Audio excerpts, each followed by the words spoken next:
The Legend of Zelda, a game series praised by many to be one of the best game series ever created. Who doesn't love a good adventure with swords, bows, and sweet music? But what are the best Zelda games of all time?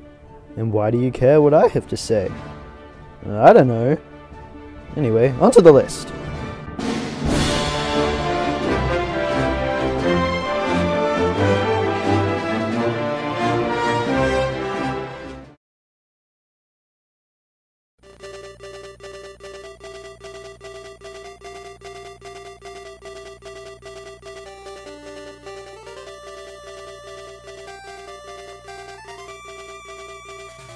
Twilight Princess is a game with mixed opinions.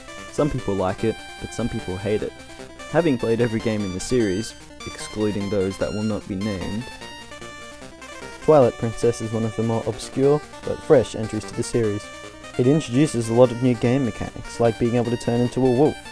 I feel this really added to the game, as it introduced a lot of new ways to play.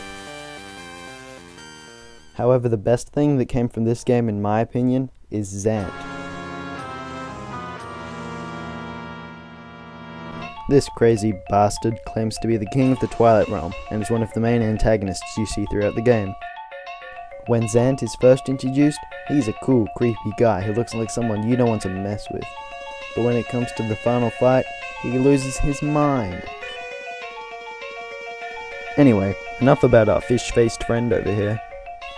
Twilight Princess lacks the heart and soul that the series is known for capturing so well, and that's why this game is number 5.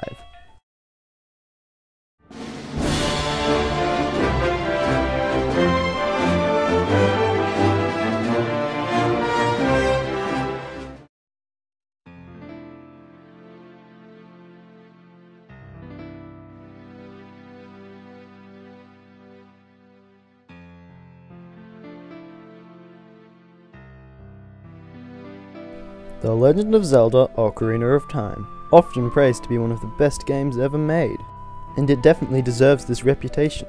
Ocarina of Time is an amazing game, but that doesn't necessarily mean it has to be my favourite. Personally, I played this game to death. I had mountains, death mountains, of hours spent on this game as a kid, and it's still a lot of fun today. This game was made in 1998, and still, most games don't even come close to capturing the adventure, action, and overall charm that this game did. I'll never forget the first time I left Kokiri Forest behind me and began adventuring in the expansive land that was Hyrule. The gameplay, the story, the combat, the adventure, everything about this game is just so good, it's incredible. This game, possibly even more so than the original, is a classic in every sense of the word. Most of the games in this series just can't capture the greatness and feel that this game gives off. It truly can't be put into words, the utter greatness that this game and all of Zelda brings to the world of gaming. I was about to go on to number 3, but I had to wait for this guy to get out of the way first.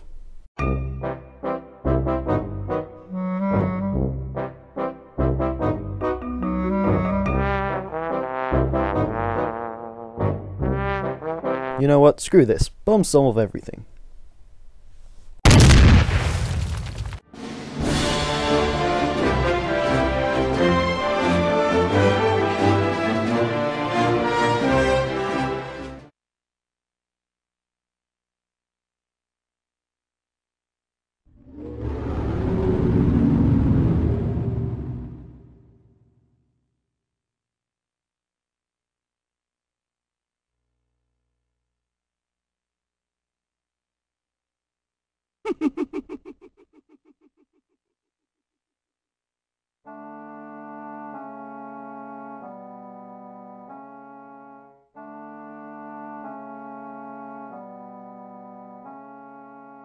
Majora's Mask. Without a doubt the creepiest game in the entire series. Not one of the other games even come close to the eeriness that this game gives off. Like any other Zelda game, Link's quest is to beat the dungeons, yada yada yada, and save the world. But in this game, there's a catch. In Majora's Mask, everyone you meet on your quest is going to die.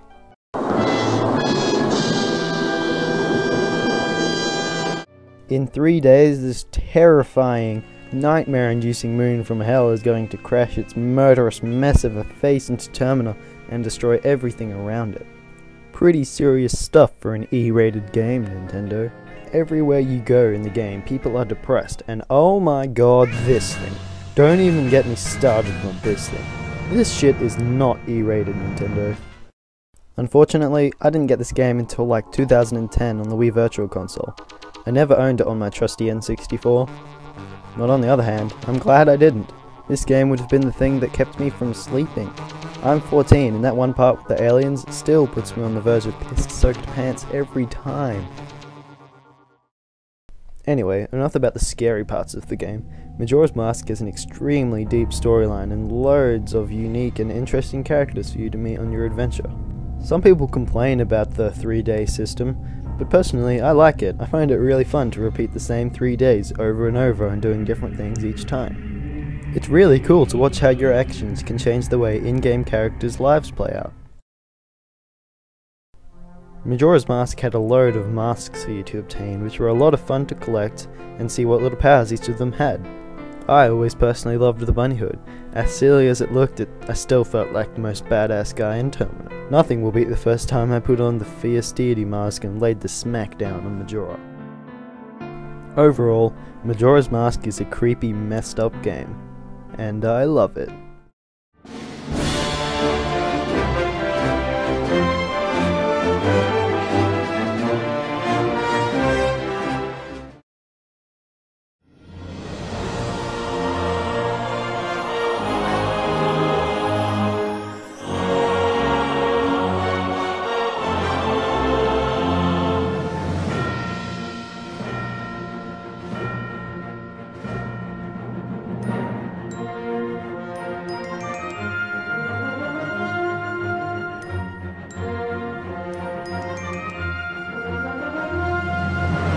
That's right, coming in at number 2 is Skyward Sword. I honestly like it that much.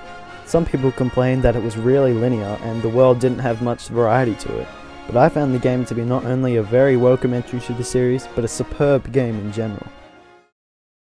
The motion controls.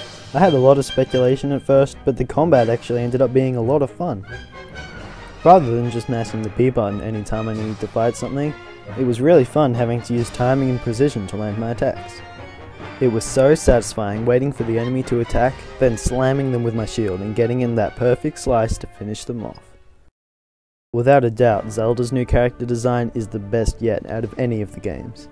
This is the first time I actually felt like Zelda mattered to me and I actually wanted to save her. If I had one complaint about the game, it would be the sky. They really couldn't have given you more places to go on your loft wing. Apart from Skyloft, which is very well designed and obviously had a lot of time put into it, there are no major islands for you to go to. It was a bit underwhelming and it left me feeling like there was nothing to do after having completed the game. All of this is probably the only thing that kept Skyward Sword from being number 1. Skyward Sword's graphics are absolutely gorgeous.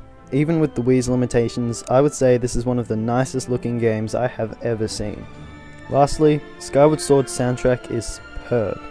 Every song in this game is absolutely brilliant and definitely captures the epic that Skyward Sword has portrayed so well.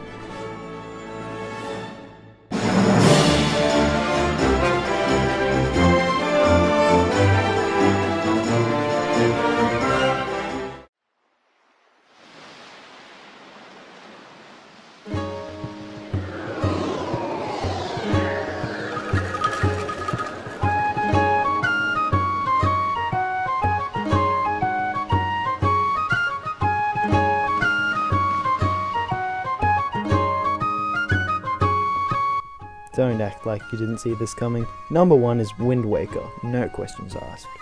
When I sat down to come up with this list, Wind Waker was the first one I put down on my list and I never thought twice.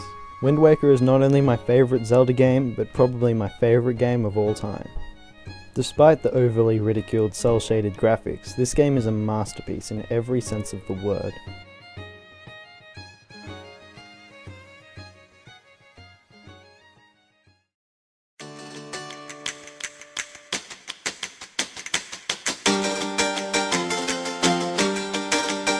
Wind Waker has a ridiculously big world with so much to do. Even after completing the brilliant story, there are over 49 different islands for you to visit, with over 90 rewarding side quests for you to find. I spent ages just sailing around on my boat and finding random little things to do. This game, without a doubt, has the strongest feeling of adventure out of any game in the entire series. Just listen to that music, it literally screams adventure.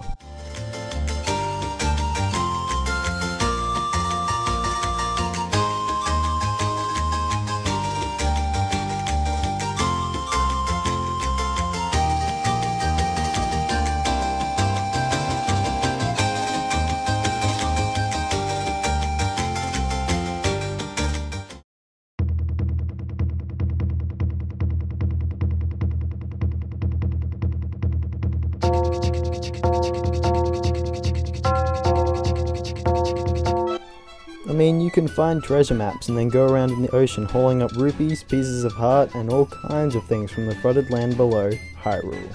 Epic? Definitely. Some people complain that the sailing is boring, but I found it relaxing. Just sitting there watching the clouds go by while the weather does its thing, with that sweet music playing. No game comes close to capturing the same feel this game does. But even if you're not one for that kind of thing, the HD remake added the speeded up sail option, which can be really useful at times if you just need to get somewhere fast. In the end, Wind Waker is a brilliant game and definitely my personal favourite game in the Legend of Zelda series. Thanks for watching. If you found this video entertaining, please leave a like down below and subscribe because it really helps us get our channel off the ground. Thanks again, guys.